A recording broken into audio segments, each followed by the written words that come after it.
말씀 보겠습니다. 잠언 26장 16절 말씀입니다. 같이 읽겠습니다. 게으른 자는 사리에 맞게 대답하는 사람 7보다 자기를 지혜롭게 여기느니라. 아멘. 잠언 26장 16절 말씀, 지혜로운 7보다 자기를 지혜롭다 여기는 자라는 제목으로 말씀 보도록 하겠습니다. 신자는 겸손히 형제 자매의 조언에 귀를 기울이는 자입니다. 왜요? 자신의 생각만 고집하다가 악한 습관에 사로잡혀서 괴로운 삶을 살아갈 수 있다는 것을 잘 알기 때문입니다. 오늘 본문을 통해서 이에 대해 함께 살펴보도록 하겠습니다. 오늘 잠언 기자는 게으른 자는 사리에 맞게 대답하는 사람 7보다 자기를 지혜롭게 여긴다고 말합니다.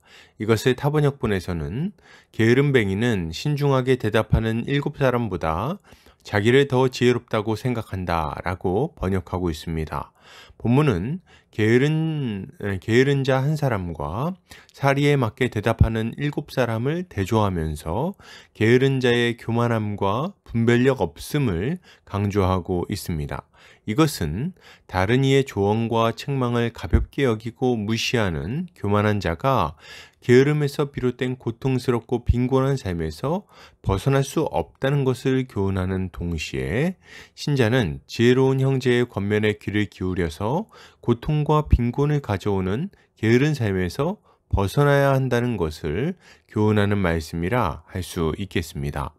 본문은 게으른 자는 사리에 맞게 대답하는 사람 7보다 자기를 지혜롭게 여긴다고 말합니다. 여기서 사리에 맞다는 타암이라는 단어를 사용하고 있는데 이 단어는 판단, 분별력, 신중함이라는 의미를 가지고 있습니다. 그리고 대답하다는 슈브라는 단어를 사용했는데 이 단어는 되돌아오다라는 의미를 가지고 있어요. 그러니까 정리해 보면 게으른 자는 분별력 있게 대답해주는 7사람보다 자기 자신을 더 지혜롭게 여긴다는 말을 하고 있는 것입니다.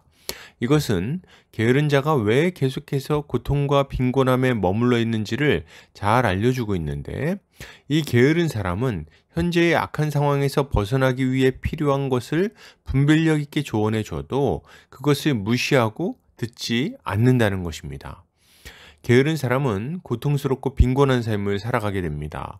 아침에 일어나서 밥상 차리는 것도 귀찮아하고 힘들어하는데 무슨 일인들 잘할 수 있겠냐는 거죠.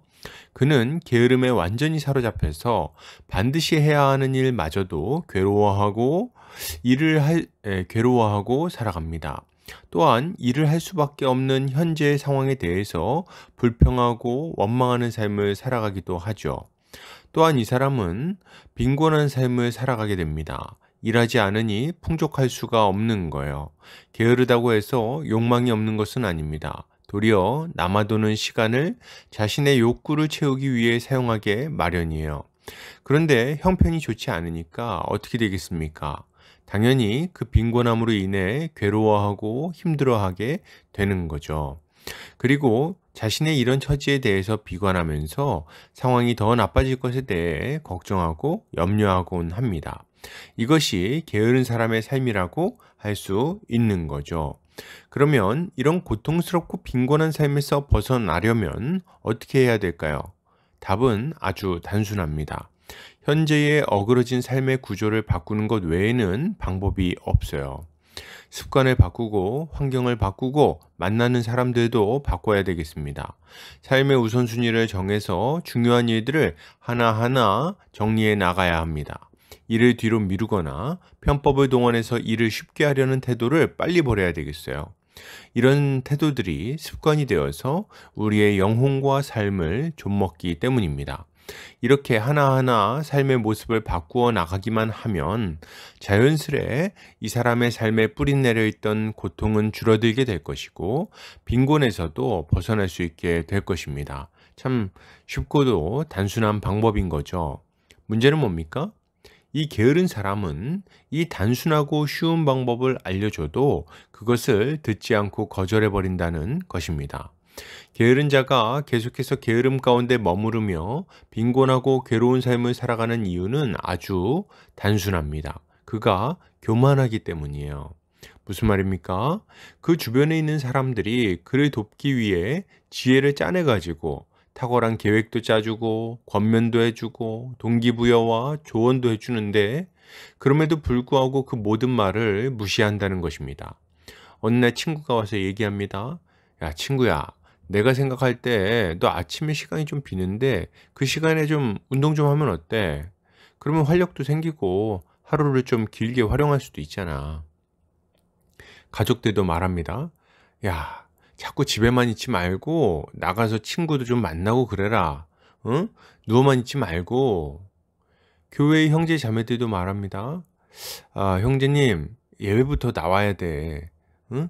같이 말씀도 듣고 기도도 하고 그래야 뭔가 삶이 변화되고 힘을 얻고 좀 좋아지는 거예요.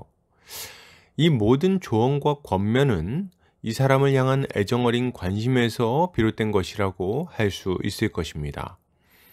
문제는 이 권면을 들은 이 게으른 사람이 이 권면을 한 귀로 듣고 한 귀로 흘려 버린다는 거예요. 이 교만한 사람은 조언과 권면을 들을 때 속으로 생각합니다. 아, 나도 아는데 왜 이렇게 귀찮게 하는 거야? 나도 다 계획이 있는데, 응? 잘 알지도 못하면서. 계획이 있기는 뭔 계획이 있습니까? 그놈의 계획은 언제까지 머릿속에만 있는 겁니까? 왜 그걸 실행에 옮겨서 그 열매를 보지 못하냐는 거예요.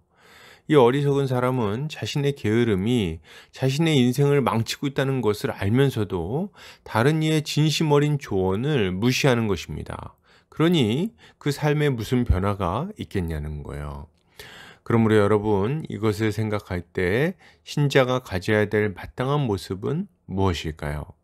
먼저 신자는 자신이 게으름으로 인해 고통스럽고 빈곤한 삶을 살고 있지는 않은지 스스로 점검해야 되겠습니다.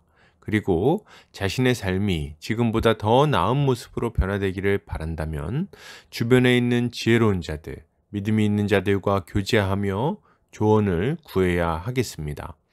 이때 만약 지혜로운 신앙의 선배들의 조언이 대동소이하다면 그 조언을 무겁게 받아들여야 되겠어요.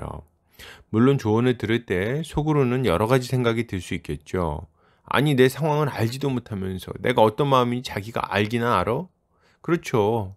상황도 모르고 마음도 잘 모를 수 있습니다. 그러나 그럼에도 불구하고 객관적인 시선에서 우리의 문제를 살펴보고 조언해 주었다면 그것은 그렇게 쉽게 무시할 만한 의견이 아니라는 것을 알아야 하는 거예요.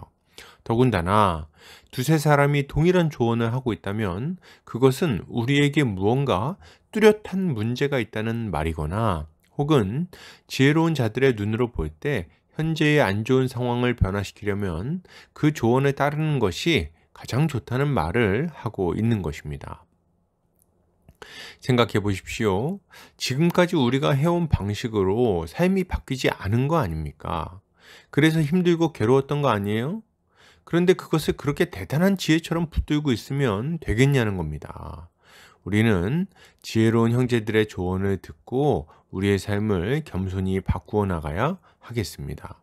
이것이 게으름에서 벗어나 복되고 기쁨 넘치는 삶을 살아가는 방법일 것입니다.